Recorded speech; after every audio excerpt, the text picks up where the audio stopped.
गुरुजी राधे राधे। राधे राधे। मेरा नाम स्वाति हुआ, मैं रांची झारखंड से आई हूँ। मेरा मायका फ़िलहाल अभी रांची झारखंड में है। मेरा 4-5 सवाल है, इसलिए मैं फ़ोन लेकर के खड़ी हुई हूँ। मेरा पहला सवाल ये है गुरुजी की मम्मी जैसे जितिया करती है, हम लोग 3 भाई बहन हैं, 2 बहनें हैं 1 भाई, और मेरे घर में एक छोटा सा कुत्ता भी है। तो वो गुरुजी भाई बहन के समान ही है समझ लीजिए, मतलब मम्मी हम लोगों के कंपैरिजन में उसको ज़्यादा प्यार करती है। मोस्ट ऑफ द टाइम उसके पीछे ही मम्मी का जाता है। तो जब मम्मी जितिया करती है तो कहते हैं सबको पहनाती हो वो बद्दी जितिया वाला, तो क्या हम उसको भी पहना सकते हैं? क्या पहनाती हैं? वो जितिया जो पहनते हैं ना, अभी जितिया वाला जो पर्व था कुछ दिन पहले, हाँ हाँ, या देखो नहीं पहनाना चाहिए? ये क्या होता है, पहले ये समझाओ, हम अभी समझे नहीं क्या होता है। भाषा मिसमैच हो रही है। मैं बताती हूँ, जैसे पति के लिए तीज किया जाता है, करवा चौथ किया जाता हाँ। है, ठीक उसी प्रकार से बच्चों के लिए जितिया का पर्व किया जाता है। हमारे यहाँ उसे संतान सप्तमी कहते हैं। शायद, मुझे इसका ज्ञान नहीं। हाँ हाँ, हमारे यहाँ उसको संतान सप्तमी बोलते हैं। ठीक जी, ठीक है, ठीक है। देखो, बच्चों के साथ बच्चों का व्यवहार करो, जीव मात्र से प्रेम करना बुरा नहीं है। सबसे प्रेम करो, सबको रोटी दो, सबको प्यार करो, सबको दुलार करो। प्यार दुलार करने में कोई बुराई नहीं, पर हर चीज की मर्यादाएं हैं। आप जितना प्यार अपने पति से करती हैं, आप उतना प्यार, उस तरह का प्यार पर पुरुष से करेंगे तो ये मर्यादा के खिलाफ है। मतलब प्यार अब कहें कि नहीं जी, जैसा हम अपने पति से करते हैं वैसे तुमसे भी करेंगे, वो अमर्यादित हो जाएगा। उसी तरह हम गाय से जो व्यवहार कर सकते हैं वो कुत्ते से नहीं कर सकते। तो हर चीज की एक मर्यादा है। कुत्ते को देहली के बाहर रखा जाता है, घर के अंदर नहीं। बट वो तो हमेशा घर में ही रहता है। वो आपकी अज्ञानतावश है। कुत्ता जहां जहां अपने पांव रख देता है, कुत्ता जहां जहां होता है, वो अशुद्ध हो जाती है जगह। कुत्ता के स्पर्श से अशुद्धि आती है। इसलिए कुत्ता को रोटी खिलाने का विधान तो है। कुत्ते को आवश्यकता है तो आप उसकी दवाई भी कराइए, है ना। अनायास उसे छूने का विधान नहीं है। तो फिर गुरुजी उसको घर से बाहर कर दें? बाहर क्या, कुत्ते घर के अंदर रहे कब? आज के जमाने में फैशन का जमाना है तो लग्जरी गाड़ियों में घूम रहे हैं कुत्ते। गाय है आपके घर में? नहीं गुरुजी, उसके लिए इसलिए नहीं पॉसिबल है क्योंकि आप फ्लैट में नहीं रख सकते हैं। आप खुद अगर रेंट पे रहते हैं तो आप समस्या नहीं रख तो सकते। यही है कि आज हम कुत्ते को रखने को पॉसिबल मानते हैं, पर गाय को रखना इम्पॉसिबल मानते हैं। गुरुजी दिक्कत तो कुत्ते से भी है बहुत लोगों को। हाँ। लॉजिकली देखा जाए, अगर उसको हम बाहर लेकर के जाते हैं शौच के लिए तो उससे भी दिक्कत है, लेकिन कुत्ते में मैनेज हो जाता है क्योंकि हम बाहर लेके जाते हैं। एक्चुअली कुत्ते में आप लोग मैनेज करना सीख गए हैं। काश गाय के साथ भी मैनेज करना सीख गए होते तो गाय भी मैनेज हो जाती है अभ्यास से। अब कुत्ते के संग रहते रहते अभ्यास हो गया है। गाय भी ना, छोटी सी गाय आती है जो हिमालय तरफ की गाय है ना, वो बहुत छोटी सी होती है। वो गाय यदि आप घर में रखेंगे तो वो आपके बिस्तर में सो सकती है, वो आपके संग खा सकती है। मतलब इतनी छोटी सी होती है, 1 लीटर दूध देती है वो, और इतनी प्यारी गाय होती है, इतनी सुंदर होती है। मतलब पूरे भारत देश की सर्वश्रेष्ठ नस्ल है वो, सबसे सुंदर सर्वश्रेष्ठ गाय। वो गाय सिर्फ कम दूध देती है। मतलब अपनी गौशाला में जितने छोटे छोटे बछड़े हैं ना, छोटे छोटे, मतलब सामान्य गैया का जो बछड़ा 1 महीने में होता है ना, उतनी बड़ी तो वो पूरी गाय होती है। मतलब उसे आप गोद में लेके जा सकते हैं।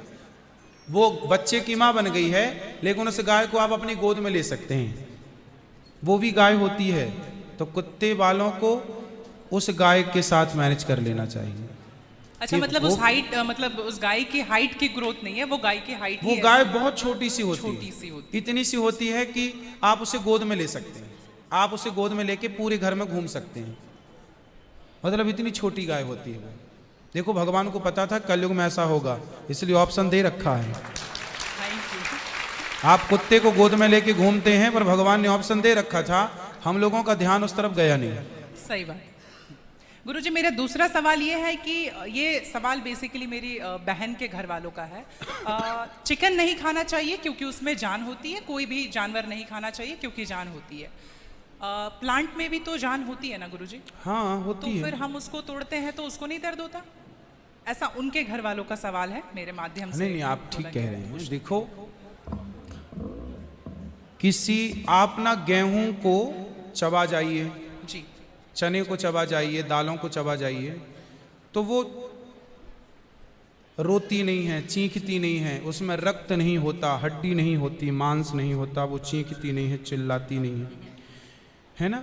पर आप मुर्गी को मारिए तो वो चीखेगी, चिल्लाएगी, भागेगी, खून है, हड्डी है, मांस है ना। एक्चुअली सिद्धांत है ना। देखो, इतने सारे मर्द हैं, लेकिन इतने सारे मर्दों में एक मर्द ऐसा है जो आपका हाथ पकड़ के रह सकता है, आपका हाथ पकड़ के घूम सकता है, कोई कुछ नहीं बोल सकता, क्योंकि वो आपका पति है ना। समाज ने आपको इजाजत दे दी, आपकी मांग भर गई, मंगलसूत्र आ गया, अब समाज ने स्वीकार कर लिया कि ये मर्द, ये पुरुष अब आपका पति है। अब आपको दूसरे पुरुषों के साथ देखा गया तो आप अच्छे नहीं माने जाएंगे। तो जैसे समाज ने एक पुरुष के संग, एक स्त्री के संग इजाजत दे दी, शास्त्र ने इजाजत दे दी कि आप इसके साथ रह सकते, ये लीगल है, उसी तरह आपको गेहूं, चावल, अंकुरित अनाज चीजें, दाल, चावल, सब्जी, रोटी खाना लीगल, वेद ने आज्ञा दे दी, ये खा सकते हैं। मांस के लिए आज्ञा नहीं दी। पतिव्रता नारी पराये मर्द के संग, पराये पुरुष के संग घूमेगी तो समाज उसे ठीक नहीं कहेगी। उसी तरह हमें शास्त्र आज्ञा करते हैं कि हमारे ठाकुर जी, हमारे राम फल खाते हैं, हमारे राम फल खाते हैं, दाल, चावल, साग, सब्जी, बादाम, काजू ये खाते हैं, तो हमारे राम, हमारे कृष्ण खाए, मतलब वेद ने आज्ञा दे दी कि आप ये खा सकते हैं, ये खाने का पदार्थ है। मांस शेर के लिए है, बिल्ली के लिए है, कुत्ता के लिए। क्या आप कुत्ता हैं? क्या आप बिल्ली हैं? क्या आप शेर हैं? क्या आप चीता हैं? नहीं। फिर जब हम मनुष्य हैं तो मनुष्यवत व्यवहार करें जी। हम वो ना खाएं जो हमारे लिए नहीं है। अब मांस खाने वाले जानवर ना, आप गौर से देखिएगा, मांस खाने वाले जितने जानवर होते हैं, कुत्ता, बिल्ली, चीता, शेर, सब जीभ से चाट चाट के पानी पीते हैं जी। आपने कुत्ते को पानी पीते देखा हो, जीभ से पीते। लेकिन आप कैसे पानी पीते हैं? होंठों से पीते हैं, मुंह से पीते हैं। गाय कैसे पानी पीती है? मुंह से, जैसे हम लोग पीते। कुत्ता चाट के, बिल्ली चाट के। मतलब शाकाहारी जानवर और मांसाहारी जानवर दोनों ईश्वर ने बनाए हैं। गाय को आप मांस परोसिए, नहीं खाएगी, वो बकरी को मांस परोसिए नहीं खाएगी, भैंस को मांस परोसिए नहीं खाएगी।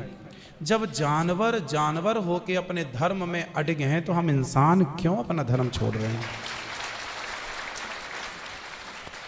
अब जो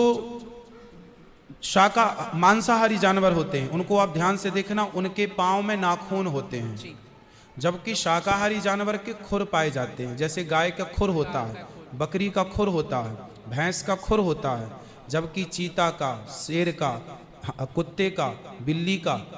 अब आप देखिए कि आपके ईश्वर ने पैर बनाए हैं ना तरीके से, आप मुंह से पानी पी, मतलब आपके लक्षण शाकाहार से मैच कर रहे हैं, है ना।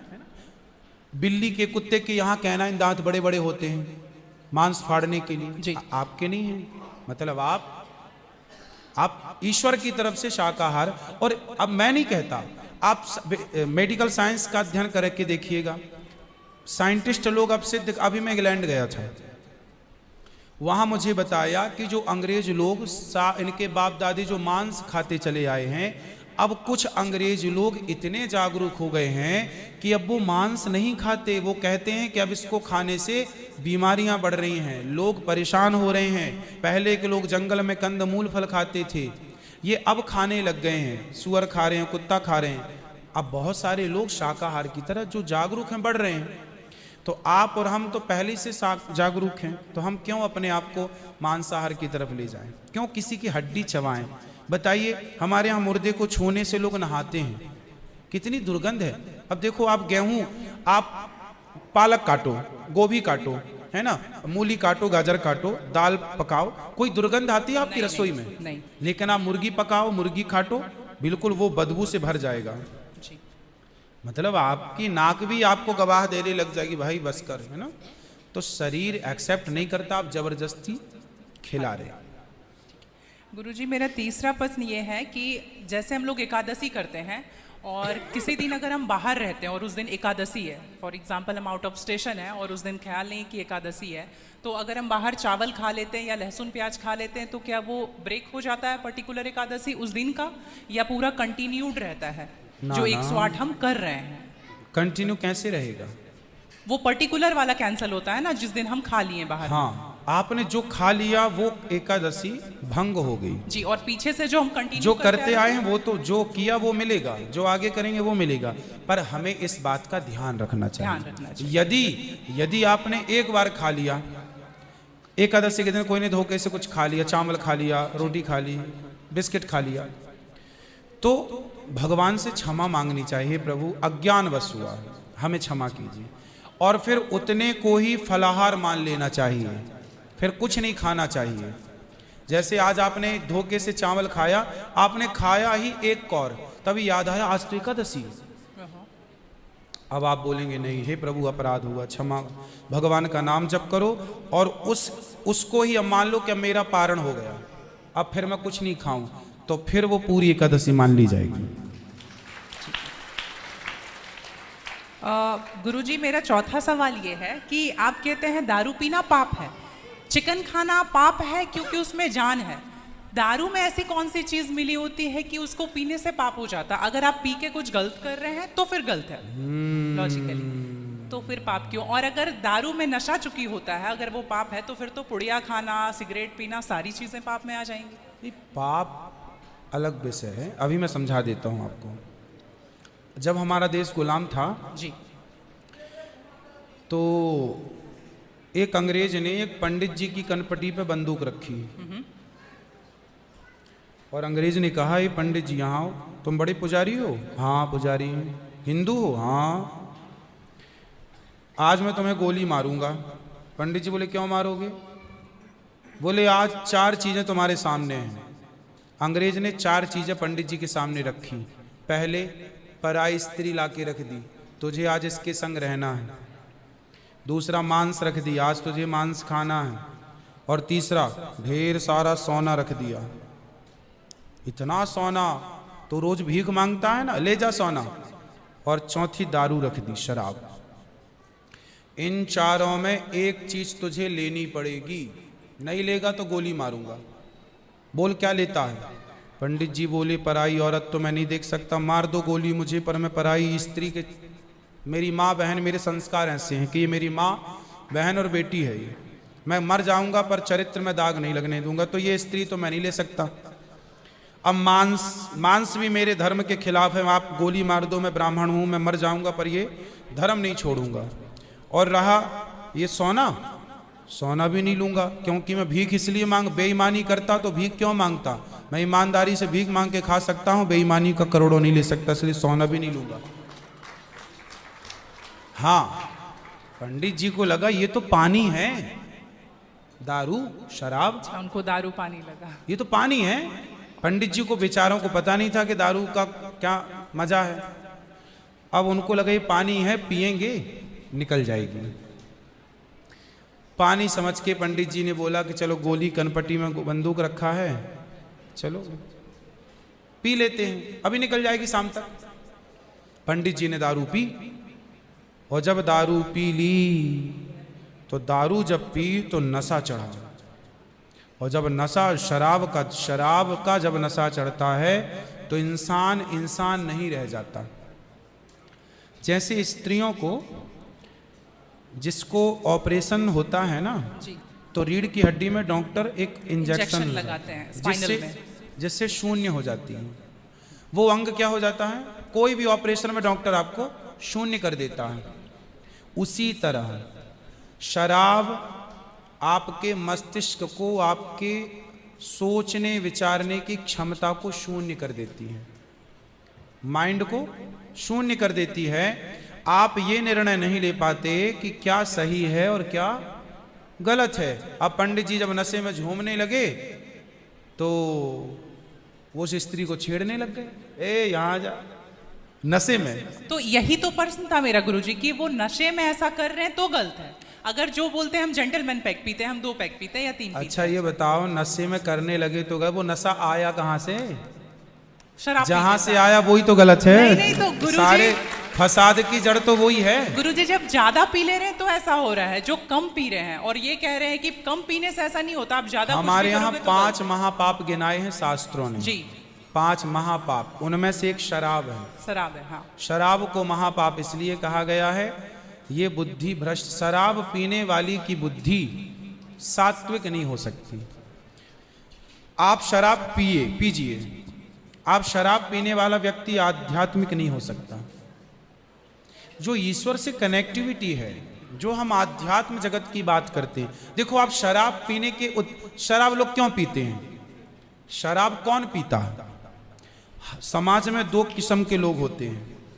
एक वो होते हैं, जैसे मैं सात्विक हूं, आप सात्विक हैं, आप चाहते हैं कि मैं भजन करूं भगवान का, ज्यादा हाय हाय नहीं, शांत खुश भगवान के चिंतन में। एक तो इस प्रकार का आदमी है भगवत चिंतन में, वो ज्यादा खाता भी नहीं। एक आदमी कैसा है जो विषय भोगी है। शराब शरीर को गर्म करती है, शराब शरीर को गर्मी पहुंचाती है। और जो व्यक्ति भोगी होता है, जिसे भोगों को भोगना है, वो लोग शराब का उपयोग करते हैं अपने भोगों की क्षमता को बढ़ाने के लिए। अब जिसे भोग भोगना है वो तो अपनी क्षमता भोगों की बढ़ाए और शराब पिए, परंतु जिसे भगवत प्राप्ति करना हो, ईश्वर से नेह करना हो, मन लगाना हो, संत लोग 1 टाइम भोजन करते हैं, 2 टाइम नहीं खाते। बोले शरीर को केवल जिंदा रखना है, ज्यादा खिलाएंगे तो शरीर फिर हानिकारक है, मन भटकेगा। इसलिए यदि आपके अंदर ईश्वर की प्राप्ति की साधना है तो आपका आहार विहार शुद्ध अपने आप हो जाएगा। और मन में यदि कामना है तो फिर लोग तो चरस भी पीते हैं, अफीम भी लेते हैं। ये सब चरस अफीम क्या करती हैं? शरीर को उत्तेजित करती हैं। ये सब शरीर को उत्तेजित करने वाले पदार्थ हैं। तो बाकी जितने भी नशा वाली चीज हैं, हाँ। गुटखा, खैनी, दारू जो भी हैं, ये सारे फिर उतने ही इक्विवेलेंटली सब नुकसानदायक है। खैनी से कैंसर होता है, सिगरेट से लंग्स खराब होते हैं। गुल से क्या होता है गुरुजी? किससे? गुल जो करते हैं, गुल क्या होता वो है? पाउडर एक होता है ना? नहीं वो मैं जानता नहीं। चरस अफीम क्या कहते हैं? क्या है? ड्रग्स? नहीं नहीं, वो ड्रग्स नहीं होता, डब्बे में आता है गुल। नहीं, वो गांव के लोग को मैंने देखा करते हुए। हाँ? तंबाकू चूना? नहीं वो मैं उसके बारे में पहली बार सुन रहा हूँ, अब रिसर्च करना पड़ेगा वो चीज क्या है। मतलब कुछ भी नशीला पदार्थ देखो गलत तो गलत है, सब गलत है। सब गलत। शराब कौन सी सही है? सिगरेट कोई पिए तो कौन सा समझदार है? आप खैनी खाएं, गुटखा खाएं, अब कौन सही? इसे कौन कहे? मूर्ख ही सही कहेगा, खाने वाला ही सही कह सकता है। तो मतलब सब इक्वली उतना ही पाप है। पाप पुण्य अलग विषय हो गया। नहीं गुरुजी, आप कहते हैं कि शराब को पाप माना गया है, बाकी ये चीजों सारी को चीज पाप के अंतर्गत है। अब सेहत खराब हो ही जाएगी। शराब के नशे को पाप माना गया है, बाकी चीजें गलत हैं।